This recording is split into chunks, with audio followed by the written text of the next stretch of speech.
Hello, you're on the Reddit Reveals channel. She didn't know I was still in the house. She thought I had already left for work. I usually do by 6:45, but that morning I was running late because my car battery died in the driveway. So I came back inside quietly to grab my phone and call a jump. That's when I heard her voice in the dining room. Not shouting, not whispering, just normal, calm, casual. She was on a FaceTime call. I couldn't see the screen, but I could hear everything. And what I heard made my fingertips go cold. I don't feel guilty. He's not him. I tried to love him, I did. But I'll never feel for Lorne what I felt for Eli. He's just convenient. I froze. The hallway rug under my feet suddenly felt like ice. My heart didn't even race. It just paused, like my body needed a moment to process what I had just heard. She went on. Honestly, if Eli called me today and said let's try again, I'd pack a bag before Lorne even got home. He doesn't challenge me. He doesn't even see me. I'm just a wife to him. She laughed. Not a cruel laugh. That would have been easier to hate. No, it was the kind of laugh you make when you're admitting something embarrassing to your best friend and you know it's wrong, but it's also true. I never moved. Not one step. I stood there in the hallway, behind the half-closed laundry room door, with my fingers still gripping the cold steel of my car keys, listening to my wife dismantle me like I was a piece of expired furniture. She wasn't angry. She wasn't venting. She was telling the truth. And the worst part? I believed her. I didn't confront her that morning. I didn't slam the door or storm into the room. I didn't even flinch when she said, I should probably delete this call history just in case. I waited until she finished her tea, laughed a bit more with whoever was on the other side of that screen, and walked into the bathroom to do her makeup. She had a meeting later that day. I was supposed to be at work by then. She had no reason to think I'd still be home. I left the house 10 minutes later. Not because I wanted to, but because I needed the time to think without going numb. Now let me be clear about something. I'm not the kind of guy who jumps to conclusions. If you told me 2 months ago that I'd be hiding in my own hallway like a ghost listening to my wife say she'd leave me for another man without blinking, I'd have laughed in your face. We've had rough months, sure. Everyone does. But what she said, that wasn't frustration. That wasn't stress. That was clarity. And it wasn't meant for me. By the time I got to work, I'd made up my mind. I wasn't going to ask her about it. Not yet. If I'd gone straight to confrontation, she would have done what she always does. Spin it, twist it, say I misunderstood or that I was making drama. No, I needed more. I needed something that couldn't be explained away. So that night, after she fell asleep on the couch watching some painfully forgettable true crime docuseries, I started searching. Not her phone. That would have been too obvious. She kept it close like a second limb. But her journals, those had always been sacred to her. She kept physical notebooks, the kind with cloth covers and stitched spines, usually hidden in random places around the house like they were rare artifacts.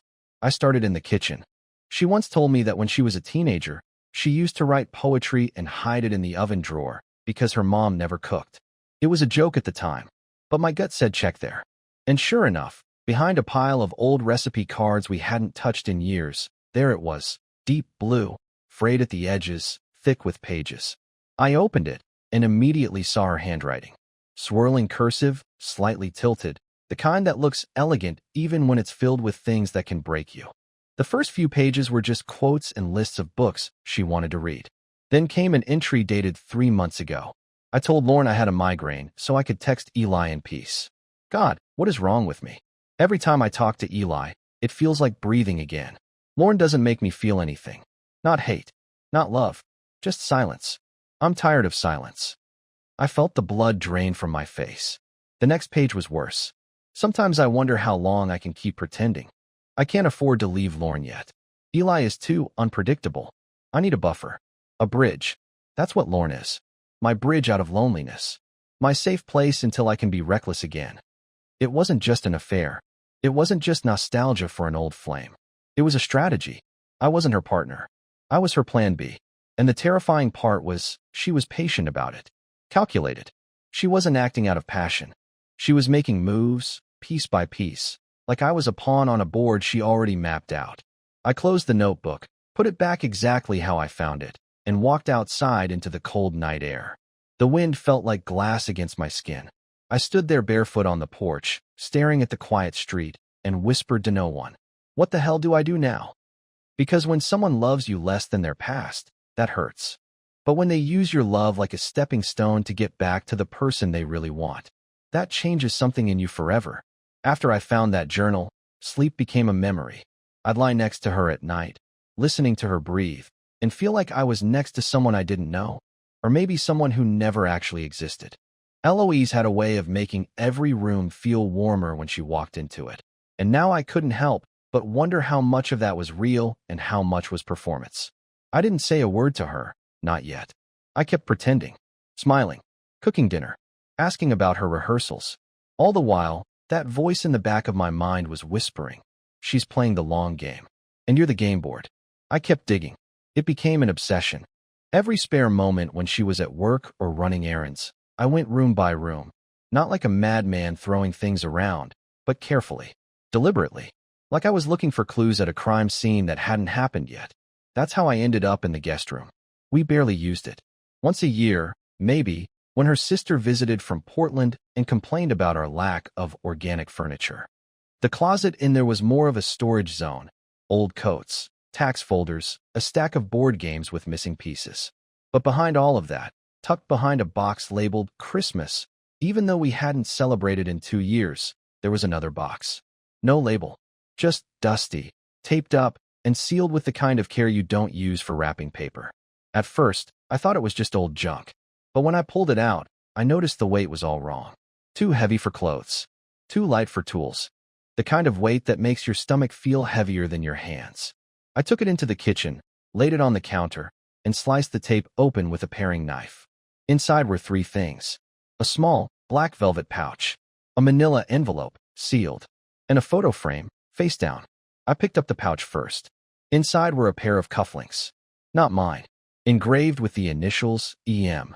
I don't know why, but holding them felt wrong. Like I was touching something that still belonged to someone else, someone alive and watching. Next, the photo. I flipped it over and immediately felt my lungs seize. It was a picture of her and another man, tall, wiry, dark hair, crooked smile, standing together in what looked like a parking lot behind a theater. They were holding hands, and her head was leaning against his shoulder like she was drunk on the moment. The timestamp in the corner was from 1.5 years ago. We were already married by then. I sat down. Hard. I held the frame in my lap for a long time before I even thought about the envelope. But when I did open it, what was inside nearly made me throw up. Plane tickets. 2 of them. One with her name. One with his. Round trip, dated 4 months ago. A weekend she told me she was going on a solo retreat for clarity and yoga and all that stuff. She said she needed to rebalance her identity. I remembered that weekend. I made her smoothie packs and packed her charger. I hugged her in the driveway like an idiot. They'd gone together, and I never even knew he existed until 3 days ago. But that wasn't the part that broke me. At the bottom of the envelope, folded neatly and clipped to the tickets, was a printed email. From him. It read, "If he finds out, it's over. You know that, right? I'm not going to be a secret forever, Lo. If you're serious about us, you need to start making moves.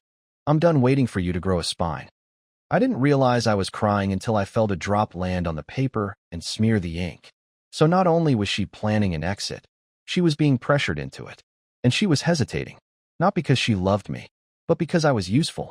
I put everything back the way I found it, resealed the box, slid it behind the others like a coward, and sat on the couch for the next 5 hours watching the clock. I didn't blink. I didn't eat. I didn't even check my phone. I just waited, because I had one more place I hadn't checked yet. The attic. And Eloise always said she was terrified of heights. But someone had been going up there. I saw the dust patterns. I saw the smudged fingerprints on the string. And I was about to find out what she was keeping above our heads, in the dark. The attic in our house isn't one of those movie attics with creepy dolls and rocking chairs. It's just a crawl space, really. Unfinished beams, fiberglass insulation, and enough cobwebs to make any sane person close the hatch and forget it exists. For the first 3 years we lived here, neither of us went up. Eloise once told me the attic gave her an irrational sense of being watched. She laughed after she said it, the kind of laugh you use when you're trying to convince someone, or yourself, that you're not being serious. I never questioned it. Why would I? I had no reason to believe there was anything up there except dust and raccoon droppings. But ever since I found that journal and the box in the guest room, My brain started connecting dots it never wanted to connect. That attic window, the tiny, circular one that faced the backyard, had always looked sealed shut from the outside. Dusty, crusted over, spiderwebs in every corner. But 2 nights ago, when I took the trash out, I looked up. The window was clean. Not just cleaner than usual. I mean sparkling. Like someone had wiped it recently. Someone had opened it. And someone had been standing in a place Eloise swore she never went. So yesterday morning, after she left for rehearsal, I pulled out the stepladder, climbed into the hatch, and found myself in a world that didn't feel like part of our house. It was warm. That was the first weird thing. No insulation, no heat source, and yet it was noticeably warmer than the rest of the house. It didn't smell like dust or wood. It smelled faintly like perfume. Not Eloise's usual kind, either.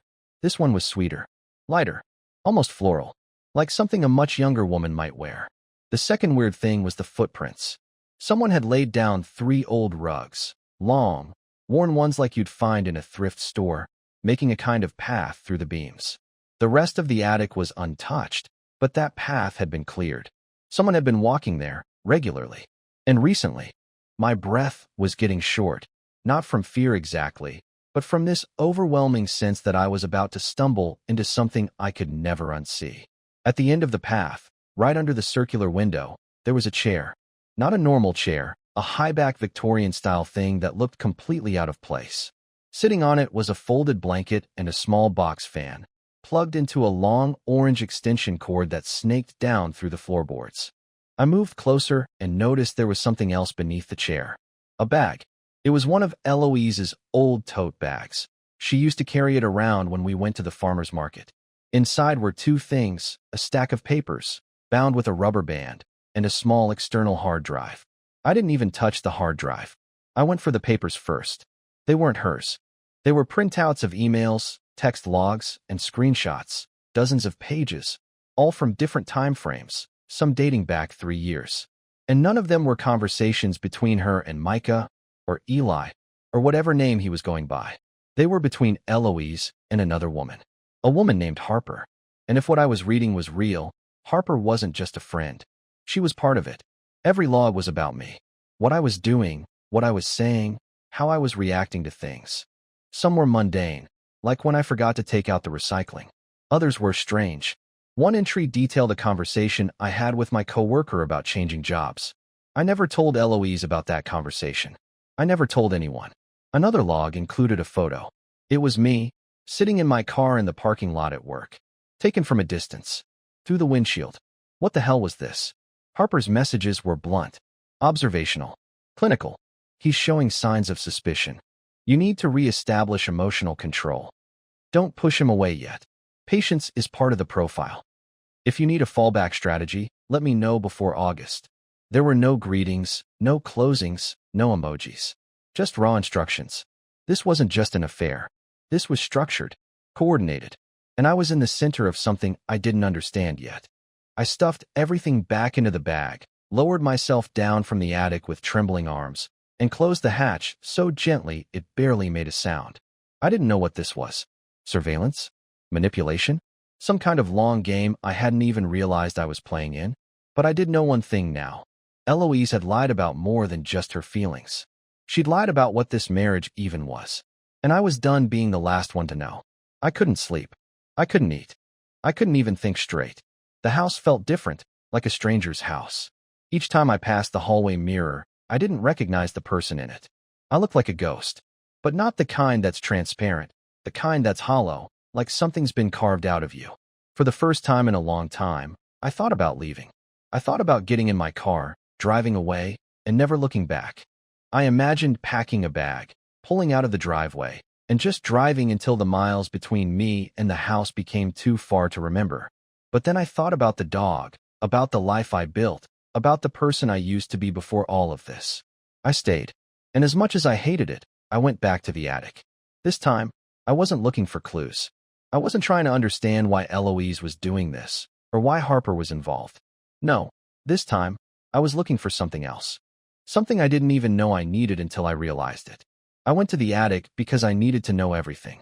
That's the thing. You can't half dig into a lie. You can't just look at one corner of the story and expect it to make sense. If you want to understand the truth, you have to face everything. The mess, the dirt, the darkness. The tote bag was still there, exactly where I left it, under the chair, the fan now unplugged and tucked away. I sat down, breathing heavily, and pulled the papers back out. This time, I wasn't as gentle. I was desperate to get to the bottom of this. I flipped through the pages, some of them scribbled over with what I can only describe as frantic notes. But one sheet in particular caught my eye. The handwriting wasn't Eloise's. It wasn't even Harper's. It was a man's. Eloise still can't get past Lorne. I'm not sure what else to do. Harper says I should just wait it out, but it's harder than she thinks. She'll come around eventually, I know she will. Just need to make sure she's not running from the real issue. Lorne isn't the problem. It's her fear of being trapped. The words hit me like a punch to the gut. My hands shook as I turned the page to see more. The name of the man was there, neatly typed in the corner of the sheet. Eli. Eli. The same Eli I'd heard her talking about. The one from the journal. The one who had once set her soul on fire. But that wasn't the part that made my stomach twist. What made my stomach twist was how this was not just an affair. This was a calculated scheme, not a love story, not even a betrayal, but a conspiracy. I read it again, slower this time. Eloise can't be with Lorne the way she wants to be with me, but she won't leave. Not yet. I'll have to keep her engaged with him until she's convinced the safe life is actually a cage. That was the plan. That was the reality. Harper wasn't just pushing Eloise toward me. She wasn't just manipulating me to stay in the dark for the fun of it. She was using me as the anchor, the thing holding Eloise in place, while she waited for the right moment to strike. I wanted to throw the papers down and scream, but I couldn't. It felt like everything I thought I knew about my life, my wife, was crumbling to dust in front of me. And then I saw it, the last thing I expected to find. A receipt. The date on it was 2 days ago. It was from a cafe, somewhere in the city. The total wasn't huge, but the name printed in bold across the top of the receipt almost made me drop everything again. Harper. Harper had been at the same cafe as me. I remember that morning. I remember sitting in that exact cafe, nursing a coffee while I read the news. I remembered that feeling, someone was watching me. I couldn't explain it, but the hairs on the back of my neck had stood up. Harper had been there. She had seen me, probably waiting for me to leave before she made her move. What made my stomach drop wasn't the receipt. It was the time. The receipt was time-stamped at 10:42 a.m. That was the exact moment I was still sitting there, texting Eloise, telling her I was on my way home for lunch. That was the moment I had been completely oblivious to the fact that Harper, the woman who was controlling all of this, had been sitting just a few feet away, watching me like I was a mark in her game. I sat back, staring at the papers. I had to get out of this.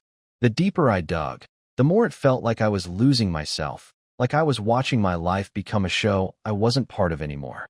The game was bigger than I thought, bigger than just a wife and an affair. This was manipulation, and I was nothing more than a pawn. But I wasn't going to stay a pawn. I wasn't going to let them play me like this. Not anymore. The thing about being trapped in someone else's game is that you don't always know the rules until it's too late. I'd spent the past few weeks tiptoeing around Eloise's lies, circling the truth like it was a wild animal that might bite me if I got too close. But now I could see the whole picture. The game was bigger than I thought, and it was controlled by someone else entirely. Harper had been pulling the strings. She wasn't just some affair partner. She wasn't just some manipulative ex. She was the architect of the entire thing, the one who had set this all into motion. And I was the unsuspecting fool who had played right into her hands. But I wasn't ready to be her victim anymore. I spent that night at my desk, piecing everything together. I dug into those receipts, emails, messages, everything. My mind was racing as I replayed the pieces of this puzzle. Eloise's journal, the attic, the plane tickets, the notes. Everything pointed to one thing. This wasn't about her falling out of love with me. This wasn't about me being a safe choice. This was a well-calculated plan, and Eloise was just another player in it. A pawn, just like me. I had one card left to play, one final way to expose everything. I had to meet Harper. I had to understand why she was so willing to manipulate Eloise, and why she was pushing her to hurt me. I knew what I had to do, but I didn't know if I was ready for what that meant. The next day, I reached out to the one person who might help me connect the dots. A friend of mine from college, Ethan, who worked in security. He'd helped me out once before with a minor issue when someone had hacked into my email. Ethan owed me a favor. I knew he had the tech skills to dig deeper into things I couldn't access myself. We met at a coffee shop that afternoon. I explained the situation, the journals, the receipts, the texts, everything. I could see the disbelief in his eyes, but he didn't question me. He just nodded and typed a few commands into his phone. Within minutes, he had her. Harper's full name, her address, and her social media profiles. Everything you'd need to find her, and maybe more. But there was something that stood out. Harper wasn't a random woman. She wasn't just some stranger who'd crossed paths with Eloise. No, Harper was someone I had seen before. She was someone I knew. Ethan pulled up a photo from one of her social media accounts. My heart sank. It was a picture of her from a few years ago, standing at a bar. And in the background, barely noticeable, was Eli. The same Eli I'd seen in the emails, the same one I'd heard Eloise mention. They were all connected. Harper wasn't just manipulating Eloise. She had been manipulating both of us.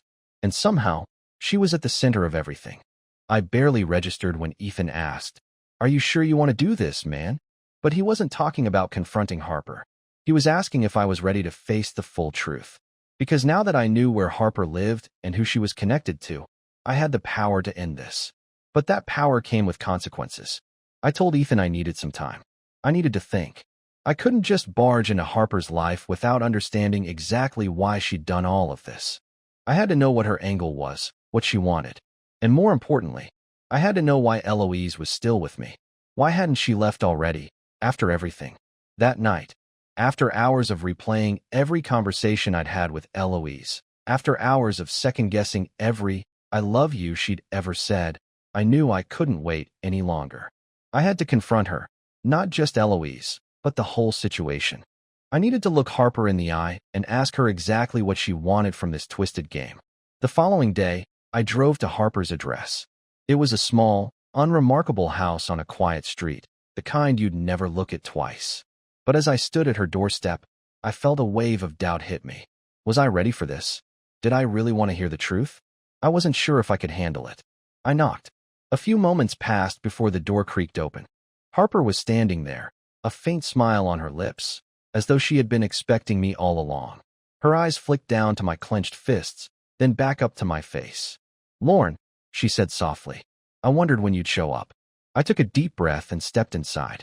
"You knew," I said, my voice barely above a whisper. "You knew from the start.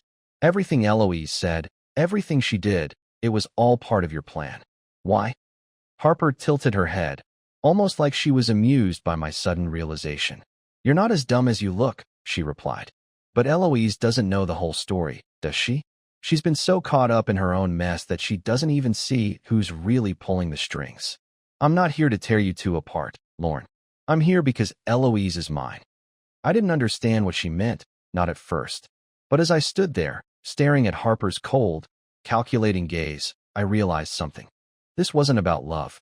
It wasn't about revenge. This was about control. Harper had been playing a much bigger game than I'd ever realized. And it was time I figured out how to stop her from winning. Harper's house was quiet, too quiet. It was the kind of silence that felt suffocating, like it was waiting for something to break. And in that moment, standing in front of her, I realized something. Something I hadn't even considered before. I wasn't just dealing with a woman who had a messed up affair with my wife. I wasn't just dealing with some love triangle. This was about manipulation, the kind of slow burn that eats at you from the inside out until you don't even know who you are anymore. Harper's eyes held a secret, and she was savoring it, waiting for me to ask the right question. I felt the weight of her silence pressing down on me. It was almost like she was daring me to connect the dots, daring me to see the truth that had been right in front of me all along. I took a deep breath, forcing myself to steady my pulse. "Why did you do this? Why Eloise?" I demanded. My voice cracked just slightly, betraying how much of a wreck I was. But I wasn't going to let her see it. Harper gave a slow, almost amused smile. She leaned against the doorframe, arms crossed, as if we were having the most casual conversation. "Because," she said, her voice smooth and cold, "Eloise isn't the person you think she is. She never was. She's always been playing the game, Lorne. But she needs someone to hold the pieces together. She needs someone who understands the rules. And you." She paused, her gaze narrowing on me. You're not cut out for it. I didn't understand. What game? What are you talking about? The words came out faster than I could stop them. I wanted to slap them out of her mouth, but I stayed still, forcing myself to keep control. The game, she repeated, her eyes gleaming with a mixture of amusement and pity, is about survival. And Eloise, she's not really living. She's surviving, just like me. I shook my head, the confusion settling deeper in my stomach. I felt like I was in a fog, trying to get out, but no matter how hard I pushed, the edges kept getting blurrier. Harper seemed to enjoy my confusion. You don't get it, do you? She asked, her voice mocking. Eloise was never your partner, Lorne. She was never supposed to be. She was a pawn. I was the queen. The words landed like a slap. What do you mean a pawn? I was barely able to get the words out. Harper straightened up, stepping toward me now. Her eyes were burning, intense, like she had all the answers and I was the last person to find them. Eloise chose you, Lorne, because you were safe, she said, her voice suddenly cold. You were the perfect placeholder. The guy who didn't ask too many questions, the guy who didn't rock the boat. You were easy to manipulate. And she needed that. She needed you, but she didn't want you. Her words felt like they were slicing through me, layer by layer. Everything I thought I knew, everything I thought I had built, was slipping away in pieces. Eloise wasn't just trapped in a situation with me. She wasn't just confused. She was a part of a much bigger, much darker game than I ever imagined. Eloise came to me because she needed something more. She needed someone who understood her, someone who could push her in the right direction. Harper continued, her voice growing more forceful with every word. I knew from the start that I couldn't have her, not in the way I wanted, but I could use her. I could use you to manipulate her into doing exactly what I needed her to do. I felt sick to my stomach. I wanted to scream, to shout at her to stop, but the words caught in my throat. So why the games? I asked, my voice shaking. Why all of this? Why drag me into it? If you don't even care about Eloise, why play this whole charade? Harper looked at me with pity, like I was the fool who didn't understand the rules of the world. Because, Lorne, she does care about you. She does. But not the way you think. You've been the cushion she falls on when things get tough. You're not the love of her life, but you were always going to be her backup plan. And I was always going to be the one who had her when the dust settled. The truth hit me like a freight train. Everything that had seemed so small, so trivial, now made sense. Eloise wasn't just confused. She wasn't just falling out of love. She was using me. And Harper was using Eloise. The realization shook me to my core. I felt like I couldn't breathe, couldn't think clearly. My thoughts were scattered, running over each detail, each lie, trying to piece together everything I had learned in this conversation.